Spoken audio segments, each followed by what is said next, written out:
What's up, Nate? Welcome to the Dark Waters.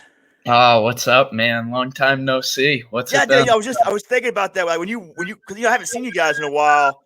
I When I think it saw you was once, Lake George. yeah, it was Lake George. We had dinner, like before day one. We all ate at that restaurant way up at the north end. But yeah, Yeah, man, yeah, yeah. lots changed, man. Big things. Oh, Congratulations, third place isn't a bad place to be anywhere in oh, life, right? no, man, it was an amazing experience. It was such an emotional journey inside and out. And just, Yeah. oh, I can't even really put it into words We're exactly. I'll we're try and definitely roll with it, but we'll definitely get into it. But first time on the show, I know you a little bit just from some of the tournaments we've done together. But just go ahead, introduce yourself. Just kind of who you are, what you do, things like that, buddy. My name's Nate Chagnon. I'm a kayak tournament angler out of Massachusetts. I fish KBF and MAKB. Um, I love to travel, fish, and basically, besides that, all I do is work construction and save up for the next fishing trip. So, Right on, right on, right on, right on. Well, shit, dude, how did you end up in a kayak, man? um, wow. Well, we'll start right off the gate with the emotional story. Okay.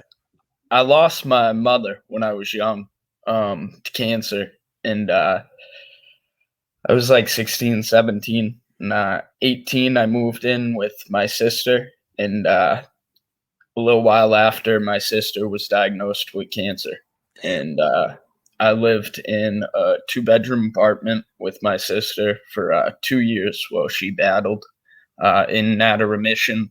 Um, I mean, it was a lot. I worked 3 jobs. I was at home giving her medicine and everything else. She went through multiple complications during the time, and, kinda she went into a, coma at one point, and, I was having a really tough time with it, and, one of my childhood friends was like, "Why don't you come out fishing?" Grew up close to Charles River, so, we went out in the kayak. He had, like, an extra sit-in, or my dad did, I can't remember, and, we just had a few beers and kinda relaxed, and it was awesome, and, then my sister wound up passing later on, and, I really, you know, it was a dark time when I lost my mom. I went down a bad path for a little bit, and I wasn't going to do that when my sister passed. So I tried to find something to focus on. I found kayak fishing, and it became my church, became my happy place. When that hook hit the fish and you felt it, and you hook set and you realized you were on, that dopamine rushes to your head, and I found out nothing else matters in the Right. time that fish gets to the boat. And then in 2018 I found tournament angling, and it became even bigger because now it was in that 8-hour day tournament, nothing else mattered but getting that fish, getting it in, and it just became therapeutic to me, man. Well, damn, dude, I appreciate you being open and honest because that's my story a little bit. Sorry for your losses and things like that, and sorry that we got to go through that shit sometimes. But when I got out of the military, I had a good stint. 12 years, a lot of deployments, and then that was my life for the longest time. And then all of a sudden, like my knees started going out on me, and they're like, Sergeant Smith, we don't think you can do this anymore. And it's like, fuck, what am I going to do after this? And so I get out and I Yeah. go through the whole transitioning, and I fit in here, don't fit in there. I'm doing all right here. I'm struggling over here. And then, I needed something.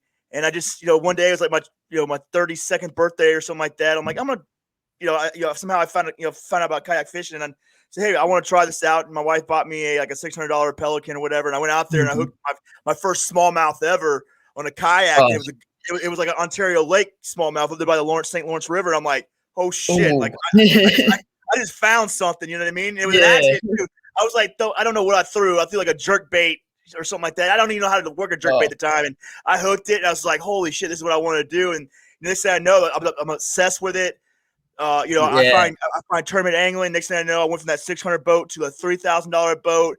I got Mhm. 20 rods. I got an arsenal of shit, and then like my whole Oh, life, besides that time, I get into my family and things like that. My responsibilities is dedicated to kayak fishing. There's something about it, like the tug, the adrenaline rush, the dopamines that you say, the planning, the putting it on the line and traveling across the country to go possibly it- just lose everything that I invested into that. You know what I mean? It's just yeah. like it's the rush that I get, and I understand completely where you're coming from. And it's so humbling too because, dude, every day is different. Just because you made a name for yourself and you did good, it doesn't mean you're gonna keep doing good. This is a Right. sport where you can go from 0 to hero and back to 0, and you gotta earn every day of it, and it's Yeah. amazing. What's good though? It's like cashing a check's great. Obviously that's what we want to do. But there's these other victories that I find in kayak fishing that I really cherish. Like getting a limit on a hard day, or Dude, or catching that one. You know what I mean? It's like just because you don't cash a check doesn't mean there's not yeah, these this little is victories that keep you going. this has been my 4th year in KBF. This is my first time ever placing in the money. Yeah, Uh, so believe me, I know, man. There's been so many tournaments like you drive 10 hours for, and you just grind out a limit. You didn't win, you didn't do, but you feel so accomplished. yeah, You're like, yes, I can do better. I know I can. Or somebody has a bad day and you beat somebody who's a big name. And you're like, oh my god, I beat them. yeah. Maybe I can keep beating them. Like it's Well, even things like little like when we were doing George and like it's like the worst time to fish Lake George in like August when everything is it's such a deep lake and like I caught 2 fish on a drop shot on day 2 because I struggled day 1. I'm like, all right, I'm gonna drop shot all day, and I figured out how Mhm. to use my electronics and I figured out how to drop shot and I caught 2 fish. They weren't anything big. They were just 12 and 14 inches, and I'm like, you would have thought when I came off that water, you would have thought that I won that motherfucker. I was so excited. I was just like, yes, I could drop shot. You know what I mean? It So was one of the best feelings in the world. I can't remember if it was before you showed up or after you showed up to meet at when we were having dinner, because we had sat down, you had walked in and seen us. We were talking about I had been there the year before, traveled with the same person, traveled up with John Ferreira, and John Ferreira did amazing on a drop shot. I had Yeah, never fished drop shot before. Lake George was my first place fishing it, and I skunked hard that day, man. yeah, And we went back up there the year, when was that? Last year we went yeah. up there, and dude, we went out pre-fishing, and I put up 84 inches pre-fishing on the drop shot. And I remember sitting at tournament day came around, I put up 25 inches. My bite changed. But I remember sitting at dinner the night we saw you and being like, dude, I don't even care. Like, this is amazing. I came up here and couldn't figure it out last year, and I figured out a bite this year. Right. Yeah, Lake George is one of those lakes that like it doesn't matter how you like to fish. Lake George is going to tell you how you're going to fish that lake. It's just one of those lakes, man. Like I wanted to fish shallow, and I found grass, and she just did not give a shit. She's like, "You're going to take your ass out deep. You're going to look at your electronics, and you're going to find fish." Dude, I would have never thought to have fished 40 feet deep Uh, until Lake George. And then right. it's like, oh, no, I didn't even know they went that deep. So, dude, 4 years, first time in the money is on a big event. Pickwick. I want to hear a little bit about it. I know that we know the same crew. I know the Motley crew that you travel with and hang out with. You know, Uh, it was a is it? short in crew this trip. It was actually me, Ken, and Joe DeDeo all Oh, drove down in one car. And we got down there and we looked at the map. And of course, like everybody else that watched the elites, we checked out the tail races. And that current was crazy. that's what I So wanted to ask you about because I was looking at we Christine didn't Fisher posting her we didn't videos. even launch, man. We didn't Yeah. even launch. We looked at it from shore and was like, yeah, nope, not happening. Well, what So body of water did you end up fishing? Because I know there was 3 options. I wound up on Wheeler. Okay. Um, I found a creek on Wheeler, and we wound up pre-fishing it Friday, and I found a underwater structure. Uh, and it was by 2 secondary points. It was all in, like, one cove. It looked like a good area. And pre-fishing, I rolled in, and, I threw chatterbait up there and, pulled the 1750 first cast. And I was like, "Alright, cool." Pitched it back in, second cast, got a huge thump, shook it off, didn't set hook. Pitched back in there third time, got a huge bump, shook it off. And I was like, "Oh, this might be something." I left it alone. And, I went out and I tried to find a second game plan. And I found some secondary points, and I was lining myself up in 9 feet of water, casting it over the point, bringing it back. And when it hit like 5 feet of water, they were attacking it. So I was like, all right, I think I can do this. And I put up like 84, 86 inches pre-fishing. And went back, and Joe did all right there.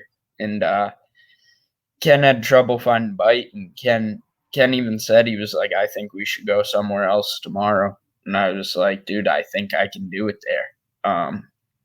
It was a special weekend for me. It was my sister's birthday weekend, actually. First time I've fished not at her grave for her birthday. So I don't know if it was that or what, but I just had a huge gut feeling, like nothing stronger. And I was like, dude, I think I can do it there. And we kind of went back and forth for a little bit. I mean, Ken knows his stuff. That man's spending the money quite a bit. And it was my first time really fishing down south. So he was like, you got a Massachusetts mindset. You're not going to win it there with 80 something. Do you honestly think you can put up over 90? And I looked at him and I was like, dude, I really think I can put up over 90. And he was like, I tell you what, I'll give you the shot. If it sucks, we'll go somewhere else Sunday. And I was like, all right. So Saturday morning rolled around. I went out there. Of course, Friday night, I got news. One of my buddies passed, and all morning I was like, I just need to get out on the water and fish. I need to get my head off stuff. I need to fish. And launch came. I went immediately to that underwater structure. I took off. And I pulled up on that, and man, 6:30 rolled around. About fifth cast in, I hit an 18.25, and I rolled out of the cove. I took the photo. I didn't want to disturb the spot. I came back in. 3 casts later, I pulled an 18.75. I rolled out, took the photo. I came back in. About 5 casts later, I pulled an 18.50. Rolled out, took the photo, came back in. About, 6 casts later, I got a 17.50, 17.25. And I was like, oh my God. I mean, it wasn't even, I want to say it was the first hour I put all those up. And it was, my adrenaline's pumping. I actually called John Ferreira because he was giving me updates on how I was doing. We had come up with that game plan before the tournament started, and he was going to update my father as well. So I called him, and my heart's pumping. I'm shaking. I'm like, dude, I need you to calm me down. I'm like, I'm on a bite. And he like checks Fishing Chaos, and he's like, dude, you got to breathe. He's like, you got to breathe. You got to put your head down, and you got to go get a limit. He's like, you get a great start. And I'm like, all right.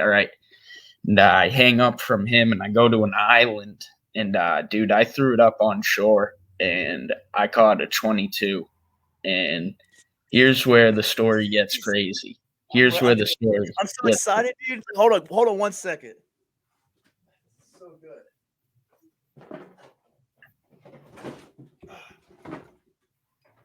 All right, carry on. So this isn't the 22 we get excited about. This is where the plot thickens, and unless you were there and you heard me say it amongst us in the top 10, I had caught a 22. I put him on the board, and he jumped the board, man.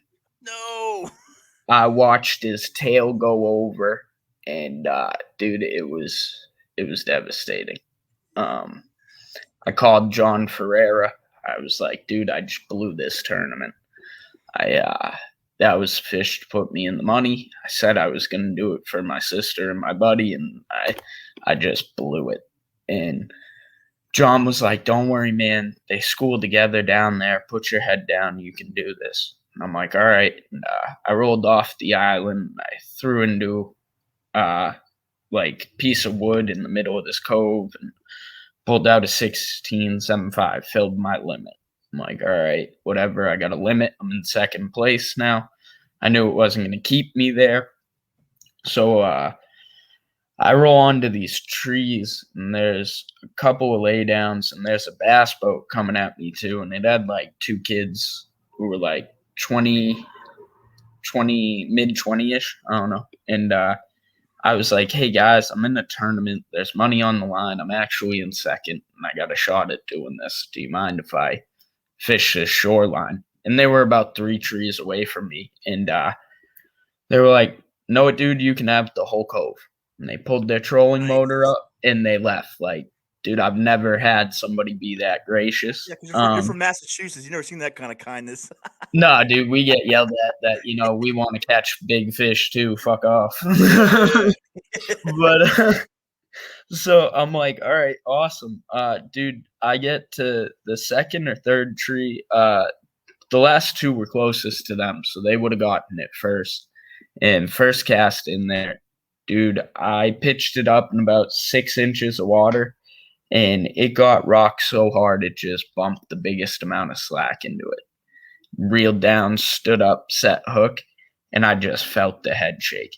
And I was like, oh my God. And I backpedaled. And I got him on the board, got the photo. It was another 22. So I got the photo of a 22. I had broken my PB twice in about 20 minutes now. And I called John Ferreira back, and he was like, talk to me. And I'm like, dude, I just got a 22. And he was like, what? And I'm like, yeah. And he's like, all right, we're in this. Like, come on, dude, you got this. And they went on a little bit slower. I had trouble calling after that. I wound up getting one more 18.25 on the board. And I finished the day off with 95.75. And I remember just coming in, and I mean, my PB before this was 20.5. My year-long PB, like my best 5 for the year, was 94.75, and I had just beat that in a day. And I came in, Ken and Joe were there, and I broke down. I looked at them, and I was like, I did it for my sister. I said I was going to do this on her birthday weekend. Like, I started crying. I hugged them. And it was actually awesome. We were leaving the ramp to head to the award ceremony. And those 2 guys who gave me the tree were pulling out of another ramp. And they were in their boat, like, getting stuff ready to drive away. And I drove past, and I leaned out the window, and I was like, thank you, guys.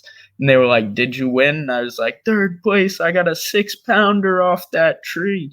And both of these guys just threw their arms up. Were like, yeah. Like, they were so pumped. We were dying laughing. Like, we had never seen somebody so amped for somebody they had no idea who they were.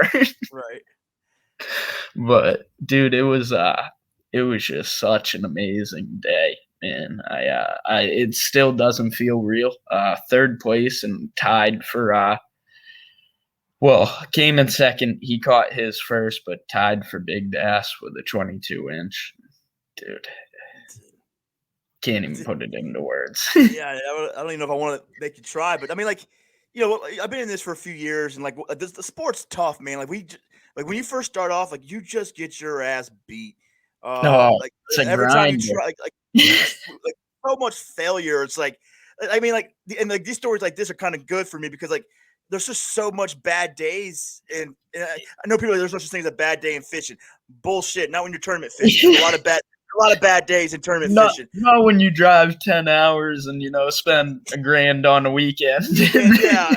And so it's like I hate when people say that shit because there is a bad day in fishing, but it's like, oh yeah, but it's just one of those things. Like, you do things long enough, you figure things out, and good things are gonna happen. I mean, it's just like I'm not saying we're gonna be the best in the world. I'm not saying we're gonna be the Russ Snyder or Kevin Van Dam or anything like that. I'm just saying, like, Dude, it's I good got moments come if you're patient and you're and you put your head down and you keep going. You know what I mean?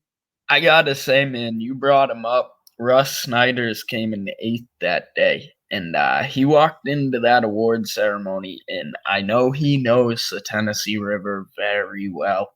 And he sat down in front of us, and I go, "You're Russ Snyder's, right?" And he turns around and he goes, "Yeah." And I go, "Man, I was fucking worried about you all day long. I thought you were coming." And he just started laughing. He was like, "Congratulations, man." Yeah, dude. I mean, like, you know what's really funny? Like, here we are. Like, we're like so stoked that you got third place. You know what I mean? I think of that like that Facebook meme when it has like the guy. They show the picture of Oh, and he's popping popping champagne. bottles, kissing the girl, and then it shows him on third place. Because it's all because people don't understand. Like, like why is he so excited? He got third place. Like, you don't know what this guy's been through over the years. You don't know Oh, how many trips he's made, how many times he's gone home, like not feeling like he accomplished anything, and a third place finish in my eyes is just as good as the first place finish on the right day. You know what I mean? dude, it was awesome. And then, like, when I did the math and realized that 22 that jumped the board, I would have had first place. So in my mind, dude, I know I came in third, but in my mind, I was like, holy shit, I had the winning bag. Like, Yeah. that fish was on the board. This is crazy. And it was even cooler. Joe Dideo placed ninth. So one of the guys I traveled down with, we both got to go up there together and get a big check and take photos together. And That's that awesome. was an awesome experience because me and Joe were both rookies the same year.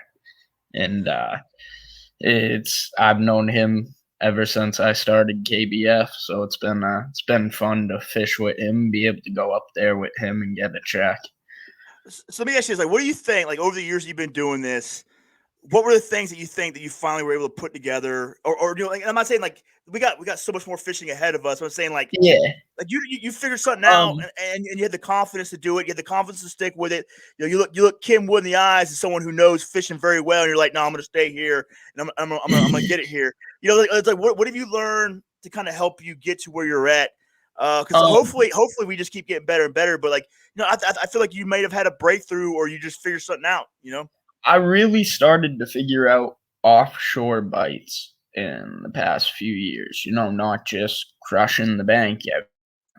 And I think that came in huge here with that underwater structure I found and pulled 3 out of 5 of my keepers off.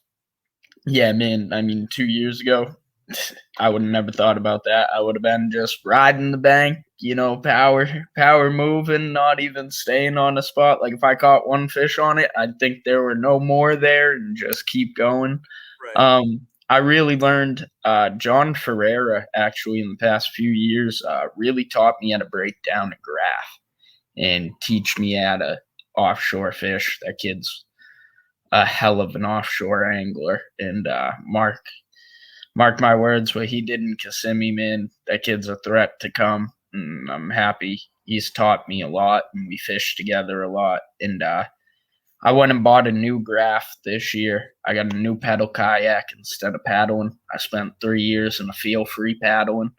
So I went out, got a new Wildy, had the new fish finder with mapping and waypoints, and all of that just played a huge mix into it. I mean, pre-fishing and everything, I was able to go around and map out everything and mark fish. And I mean, you can even mark different color fish. So I had it like red for fish under 17 inches, blue for fish over. And to be able to go home Friday night and like look at that and be like, all right, so this is where I'm going to focus. This is where I was finding my bites. What does this have in common? It all played a huge role in it. It took 4 years to get there, right? Yeah, yeah, yeah, and there's still a long way to go, but Right. let's not forget the luck value that came into Yeah, yeah. Saturday. I don't care what anyone says. There's always a little bit of luck when it comes to uh, because can I tell you what? Skill didn't put that 22-inch fish there. There's no, no, man. Let alone two of them in the same cove. That believe me, I fished that lay down pre-fishing, and the way that thing hit it the second it hit the water, he was not there yesterday. So, but it was, dude, it was just crazy. And also, I want to thank Fresh Baits. Dude, I was throwing this scorpion in on the back of a chatterbait, and I have a strong belief that sometimes when these things come out and fish have never seen them, they're like, "What is that?" and just eats them. I've been fishing these things for 3 years, and I've been catching some big ins on them. Usually, the ones I get on them are bigger than the ones when I'm not throwing it as a trailer. This thing, it's got 6 legs, a tail, and 2 claws, and I swear to God, man, check them out. It almost, to me at least, feels like it triples the vibration on that jackhammer. Okay. So, And you definitely use the jackhammer. You're one of those guys that believes in the power of the jackhammer. oh, absolutely. I'm sorry right now. Like I don't fish any other I chatterbait. believe in the jackhammer, but I shit you not. Like I went out yesterday or the day before, and within like 30 minutes, I lost 3 jackhammers. Oh, dude, I I had had to. to like I changed like because like I was messing around. I was like, all right, let's try fishing fluoro. We'll put it on fluoro because everyone's talking about fluoro, and I'm like, all right, because I'm a straight braid guy when it comes to my chatterbaits. I just love that. I love that Okay. vibration. I love that. I love the sensitivity, and I trust braid, especially because I throw chatterbaits everywhere. I throw it in Yeah. the wherever I can get it, I'll get it. And I lost 3 like first thing in the morning. I'm like, and so I first I had to order 3 more chatterbaits because you got to replace the ones you get, and that was Yeah. almost what Pockets hurt. Yeah. $55, for three lures, and then I bought some more braid, and I'm gonna stick to what I know because, dude, I can't lose those things, man. That's crippling. Dude, I had a Taunton River tournament. God, when was it? 2 years ago, 3 years ago, somewhere in there, and they were biting the chatterbait. I placed 4th. It wasn't in the money. It only played top 3, but dude, I lost 6 jackhammers in that river that day, and I remember, like, on the ride home going, I was 1 spot out of the money, and this is back before, we had discounts or anybody had discounts or any of that, and before I knew about Tackle Warehouse and all that, so, dude, I was paying $20 a pop, like, Yeah. and I was like, I just lost 6 of these things, like, not only did I pay to lose, but I just lost like an extra 140 on top of it, I like didn't just lose; I 120. lost. Yeah, like I just lost double what it cost me to enter this tournament in lures. Like I was so defeated. It was to the point where like I'm never buying another jackhammer again. It's like I immediately got up there and I started looking at the elites, and I'm like, stop. Think about I mean, like honestly, like I know I lost one to a pickerel because it hit and then it just snapped Mhm. off, and I'm like, okay, that was a pickerel. And then Yeah. the other one I lost to I don't know, a branch or something like that, and then Mhm. the other one I don't know what happened, but I launched it.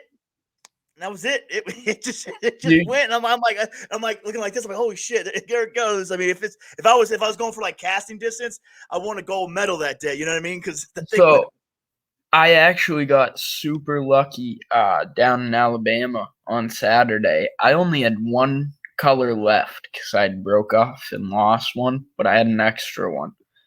So I'm throwing it, it's getting hit. This before I got my last 18.25 a day. Dude, it was the only color I was getting hit on. And I go to throw this thing, and I don't know if it wrapped around or what, but this thing went, phew, gone. And right towards the point, and I was like, oh, thank God they dropped this like 4 feet. And Yeah. I go pedaling over, and sure as shit, it's in like a foot of water. And I'm like, nice, I have my NRS boots. I jumped out the kayak, went back and retrieved it, tied it back on.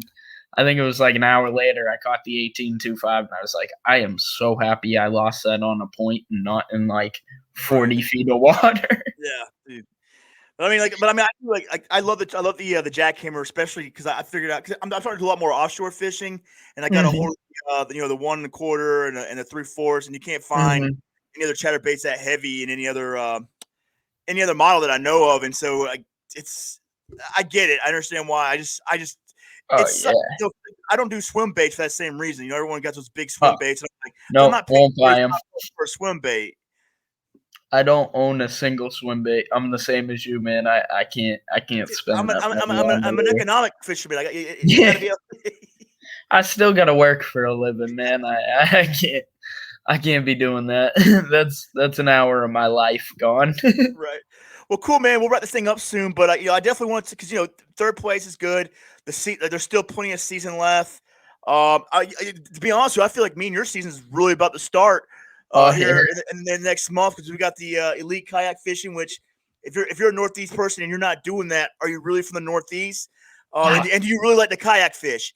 that You know, one. those are the questions that I got to ask people. But we got That that one. coming up. I mean, That one's tough for me. The problem is, man, I work a lot, so I'm trying to pick and choose. I was already saying to Ken, I'm like, dude, if I do Cayuga and stuff, it's gonna be like, thank God it's 4 hours away, and I mean, I'm gonna get out of work Friday and yes. drive up, sleep at a boat ramp, and let's see if we can put a bag together. Like, But, you know, these tournaments are good though because they're going to have like the best people in the Northeast there. I guarantee. oh yeah, You know, obviously your crew's going to be there. I imagine Matt Conant and Brundle are probably going to be there, and I know a few people probably oh, come up. Yeah, but I'm just saying these are.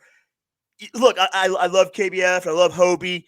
But you guys waited too long to come up to us because now, like, we got some smart guys up here who've been doing tournaments for years now, and they figured it out, and like they put together an awesome schedule. And dude. I feel like it's gonna be fireworks, dude. People down there, I mean, I know you see it in the KBF groups. They've always said Northeast just can't catch fish Bullshit. because we get the winners and everything. Dude, you break it down. The last 3 rookies of the year in KBF Yep. all live in Massachusetts. Every one of them. Well, Look now at that how many times Northeast has made the 10. Look at, I'm about to say when you look at the tin house, yeah. 30% of them are from the Northeast. Yeah, dude, they're always around. They Yeah, are always around. It's I know that, but I feel like especially in KBF, like the Northeast is using KBF as like an ATM machine. Like it's just like oh, dude, it was. I can't tell you how many texts I got Saturday, like keeping it in the Northeast, like just so many. I mean, even Mark Edwards from West Virginia was like, Northeast still in the money every time we're here. but yeah, but back to like what's the rest of your season gonna look like? What are you planning? Do you already have it written out, or are you kind of like just playing it by ear? Because right now you got some points behind your name now. Dude, that one tournament, I mean that, and then Sunday I had a little bit of trouble. My rudder broke, so I was trying to hide from the wind. I couldn't put a limit together, but I finished like 35th. So my third and my 35th, dude, I'm already like top 60 for Angler of the Year, top 70. So it's like it's at that point. I'm like, yeah, you gotta give it at least a shot. You know, it takes your Right. best 3 tournaments. I don't even have a third yet. So actually before we went down there, I won a free entry through a giveaway Chad was having for 3 random people that had already signed up for Pickwick. So I got a free entry to Candlewood day one. So I'm gonna Okay. be Yeah. fishing You still got Candlewood. Candlewood. You still got what Virginia? Yep, Peconic, the East West Harbor in East West Ohio. Harvest. You still got like three more chances to improve that score, dude. Yeah, so I don't think I'm doing Virginia just because Cayuga's the weekend after, and Right. then 2 weeks after that's Candlewood. So I will definitely be doing Candlewood, probably Cayuga. You'll see me up at Messalonsky. That's Maine, right? Messalonsky. Yeah, I think yeah, that's the only one of the elite that I'm not doing. I'm doing. I'm gonna suck. dude. Obviously, I'm doing Cayuga, but then I'm doing that new one they just put that's down there in like the Pennsylvania, Oh Jersey. yeah, like New That one, and Jersey then I'm doing. And area. I'm also going to New Hampshire because I need redemption on that lake. The Oh, Winnipesaukee. I'm with you. I'll be at Winnie. I caught something like 40 rock bass and 0 real bass, so I'm Yeah. ready Dude, for we did that tournament there with KBF. What 2 years ago? I think. Like 2 years ago. Yeah. yeah, like the pre-fish, and I caught fucking huge ones, man. Like it was crazy.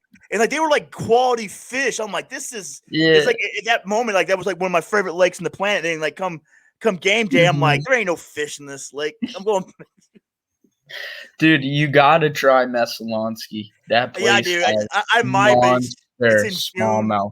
It's in June. Monster. I'm doing the Hobie event in June. I'm doing All Champlain, right. so I got a bunch of stuff going on in June. I got a few of my local tournaments up here. I'm doing a St. Lawrence, like Henderson Hart, like whatever. I'm busy in June, but Yeah, you run the Slay Nation up there for yeah, too, yeah, so you got a lot to juggle, man. I got my first MAKB tournament actually this weekend, Catch 'em All Brawl. So nice. that's a no limit any fish over 12 inches. So that one's gonna be a tough one, man. It's gonna It's take gonna be a busy day. 400 plus is my prediction. Okay. But yeah, man. I mean, fit it in whenever I can. Occasionally, work asks me to travel, and I gotta go stay in hotels. So if that happens, I gotta go do that. But as of right now, I'm gonna try and fish every weekend I can, even if it means going in blind. Nice. Well, cool, man. Is there anyone before we wrap this up? Is there anyone you want to thank that makes fishing easier for you? It's just kind of your time to put in plugs where people can follow you, the people that support you, whatever you want to say. This is your moment. Yeah, first off, I want to thank you for having me on the show, man. I Absolutely. mean, I've been watching this for a while, and I know me and you have been chatting ever since we met up at George. So it's awesome. The second you texted me was like, "You want to do an interview Saturday night?" I'm like, "In, absolutely in." Um, I want to thank Fresh Baits, man. I really think without your scorpion, it wouldn't have gotten done the way it did. And they've been with me. They were the first people that ever signed me to a pro staff. I knew them back before they were even making soft plastics. So huge shout out to them. Shout out Dead Fish Gear out of upstate New York. They're actually near you. Okay. Uh, they got apparel, pliers, lures. Give 'em a look on Amazon. Uh, Actually, the day before Pickwick, I became a part of the Hookset Hoodlums pro staff. So that was awesome to talk to them the day before and then do that. We were all freaking out. So shout out to them and shout out to John Ferreira and the Breakdown podcast. Be looking for me on there soon. That one's going to be a cool one. It's going to be sitting down with my best friend talking about that weekend. Yeah, I can't. I Uh, gotta check that out. I didn't realize he was doing that, but I'm definitely gonna yeah. check that out. And then everybody who helps make MAKB who it is, because that's really what got me started. Ken Wood, he always rents the houses and everything else when we travel. Uh, Rocky Ledge, Tackle out of New Hampshire, Radfish, Stretching Lines.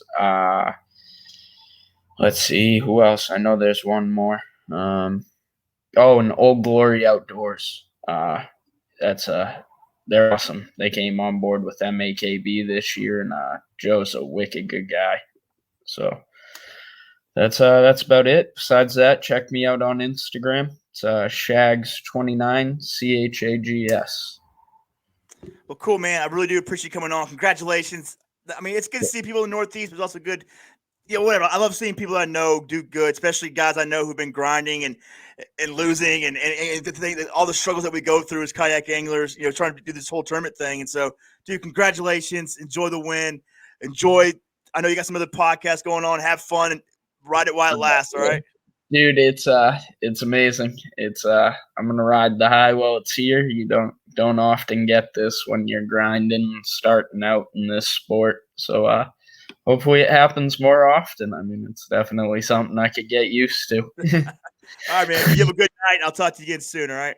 All right, man. Thanks for having me on.